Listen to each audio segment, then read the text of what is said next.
दोस्तों बहुत बहुत स्वागत करता हूं आप सभी का। उत्तर प्रदेश की राजनीति में 15 मार्च की तारीख बेहद ऐतिहासिक होने जा रही है। 15 मार्च को लेकर तमाम दलों में अभी से एक्साइटमेंट देखा जा रहा है। समाजवादी पार्टी ने 15 मार्च को लेकर एक बहुत बड़े कार्यक्रम का ऐलान किया है। वहीं बीएसपी ने भी 15 मार्च को एक बड़ा कार्यक्रम करने की घोषणा कर दी है। वहीं आज़ाद समाज पार्टी कांशी राम, जो कि चंद्रशेखर आज़ाद की पार्टी है, इन्होंने भी अपनी गतिविधि बढ़ानी शुरू कर दी है। लेकिन इस समय अगर सबसे ज़्यादा कोई उत्तर प्रदेश की राजनीति में चौंका रहा है तो वो है बीएसपी। वो बीएसपी जो आम तौर पर चुनाव में टिकट की घोषणा बहुत देर में करती है, उसने 2027 चुनाव को लेकर अभी से न सिर्फ मंथन शुरू कर दिया, बल्कि खबर ये है कि बीएसपी ने 100 सीटों पर उम्मीदवारों के नाम चिन्हित कर लिए हैं, जबकि 3 सीटों पर प्रत्याशियों के नामों की घोषणा हो चुकी है। वहीं आज़ाद समाज पार्टी कांशीराम के मुखिया चंद्रशेखर आज़ाद ने भी चुनाव लड़ने के संकेत दे दिए हैं और वो सीट भी अब सामने आ चुकी है।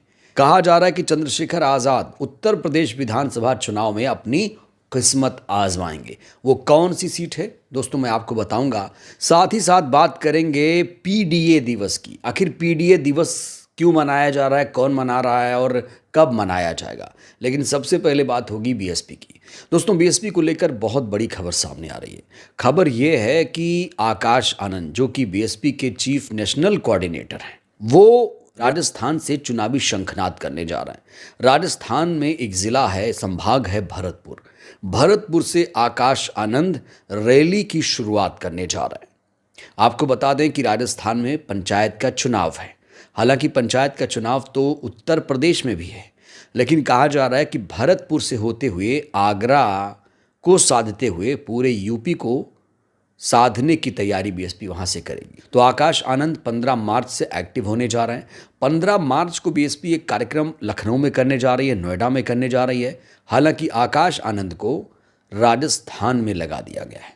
लेकिन इस बीच बीएसपी की जो सक्रियता है, कहा जा रहा है वो गजब की है। अभी चुनावों की तारीखों का ऐलान भी नहीं हुआ और बीएसपी ने अभी से टिकटों पर मंथन करना शुरू कर दिया।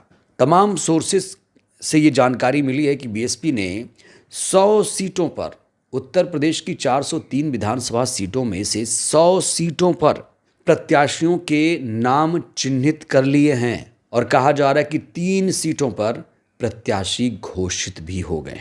जी हाँ दोस्तों, ये अभी अभी जानकारी हमारे पास आई है। कहा जा रहा है कि सहारनपुर से बीएसपी ने अपना प्रत्याशी घोषित कर दिया है। सहारनपुर से बीएसपी ने फिरोज आफ्ताब को अपना उम्मीदवार बनाया है। ये बहुत बड़ी जानकारी सामने आ चुकी है। साथ ही साथ झांसी के माधवगढ़ सीट से कहा जा रहा है एक प्रत्याशी घोषित हुआ है। तो बीएसपी ने माधवगढ़ सीट पर अपने प्रत्याशी का ऐलान कर दिया है। प्रत्याशी का नाम आशीष पांडे है। ब्राह्मण कार्ड खेला है बसपा ने झांसी में। खबर है कि जालौन में आयोजित एक संगठनात्मक बैठक के दौरान पार्टी के मुख्य मंडल प्रभारी लालाराम अहिरवार ने आगामी चुनाव के लिए आशीष पांडे के नाम का ऐलान किया। पार्टी आलाकमान के निर्देश पर, यानी बीएसपी चीफ के निर्देश पर, आशीष पांडे को माधवगढ़ क्षेत्र में बसपा का आधार मजबूत करने और आगामी चुनाव में जीत दर्ज करने की जिम्मेदारी सौंपी गई। बसपा ने एक बार फिर पुराने सोशल इंजीनियरिंग फॉर्मूले की ओर अपना कदम बढ़ा दिया है। इसके अलावा एक और सीट है मिर्ज़ापुर। मिर्ज़ापुर से भी बीएसपी ने अपने प्रत्याशी का नाम फाइनल कर लिया। यहाँ आपको बता दें कि अभी प्रत्याशियों के नाम फाइनल हुए हैं। प्रत्याशियों के नामों को अभी सार्वजनिक नहीं किया गया है, लेकिन अंदर खाने से ये खबर मिल रही है कि 100 सीटों पर प्रत्याशी के नाम चिन्हित कर लिए गए हैं और 3 सीटों पर प्रत्याशी घोषित हो गए हैं, जिन्हें अभी मीडिया में सार्वजनिक नहीं किया गया है। अब बात करते हैं चंद्रशेखर आज़ाद की। चंद्रशेखर आज़ाद क्या उत्तर प्रदेश विधानसभा चुनाव में किस्मत आजमाएंगे? दोस्तों, आपको बता दें चंद्रशेखर आज़ाद नगीना की लोकसभा सीट से सांसद हैं। अब बड़ा सवाल ये है, क्या चंद्रशेखर आज़ाद यूपी चुनाव में अपनी किस्मत आजमाएंगे? क्या कोई सांसद अपनी सांसदी छोड़कर विधानसभा का चुनाव लड़ेगा? ये एक बहुत बड़ा सवाल है और इसी सवाल के बीच एक खबर बहुत ज़्यादा चर्चा में है। खबर ये है कि चंद्रशेखर आज़ाद विधानसभा का चुनाव लड़ेंगे। सीट भी सामने आ चुकी है, सीट का नाम भी सामने आ चुका है। खबरों के मुताबिक कहा जा रहा है चंद्रशेखर आज़ाद मेरठ की हस्तिनापुर सीट से विधानसभा चुनाव लड़ सकते हैं। आज़ाद समाज पार्टी ने संकेत दिए हैं।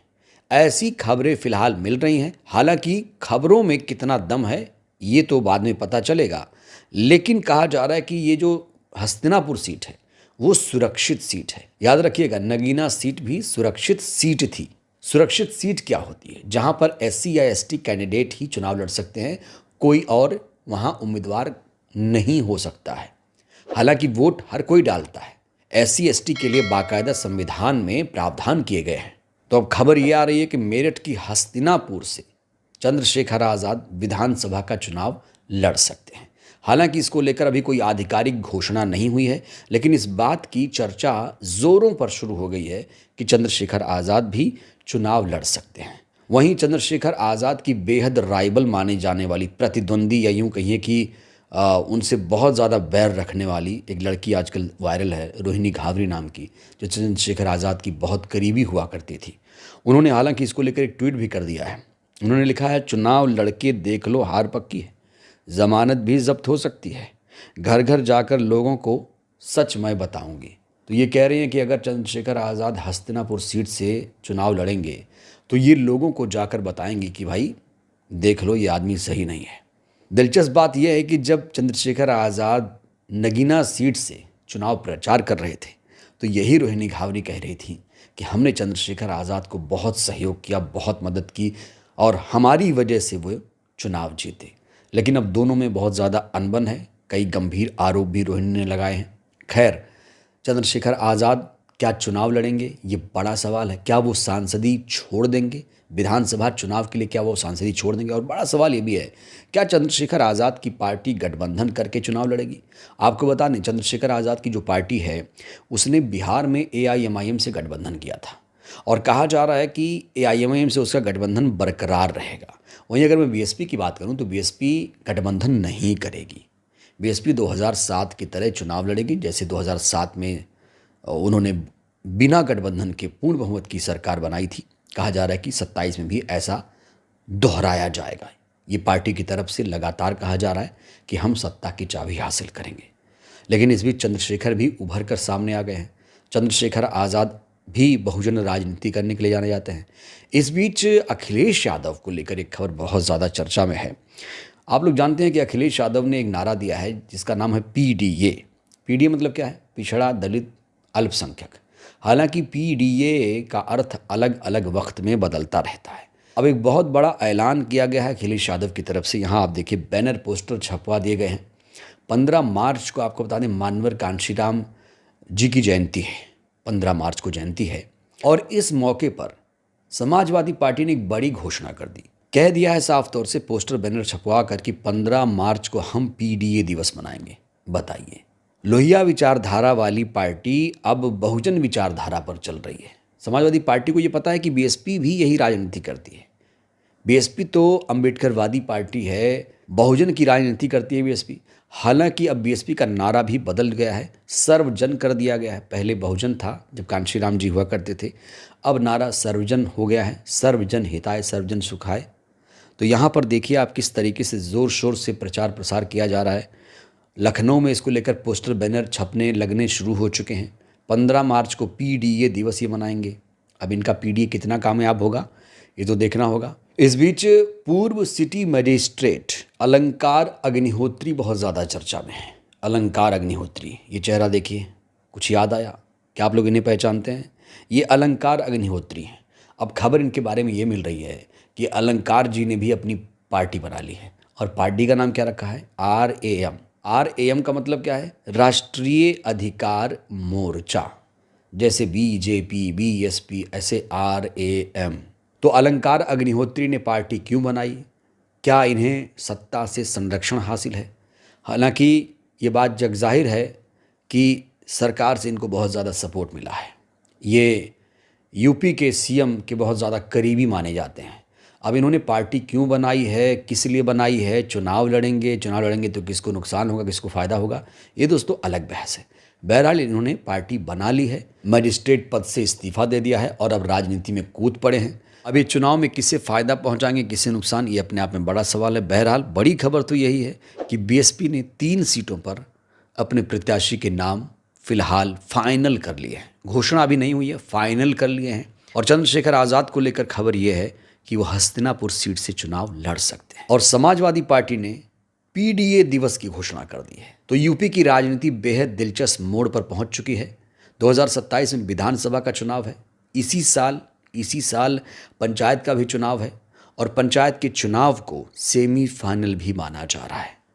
जो पंचायत चुनाव में बेहतर करेगा वो विधानसभा चुनाव में भी बेहतर करेगा। बहरहाल दोस्तों, इस वीडियो में इतना ही। आप लोग बताइए, क्या चंद्रशेखर आज़ाद को विधानसभा का चुनाव लड़ना चाहिए और क्या बीएसपी ने अभी से टिकट फाइनल करने में जल्दबाजी कर दी? इन तमाम खबरों को लेकर आप लोग क्या सोचते हैं, राय दीजिएगा। बहुत बहुत धन्यवाद।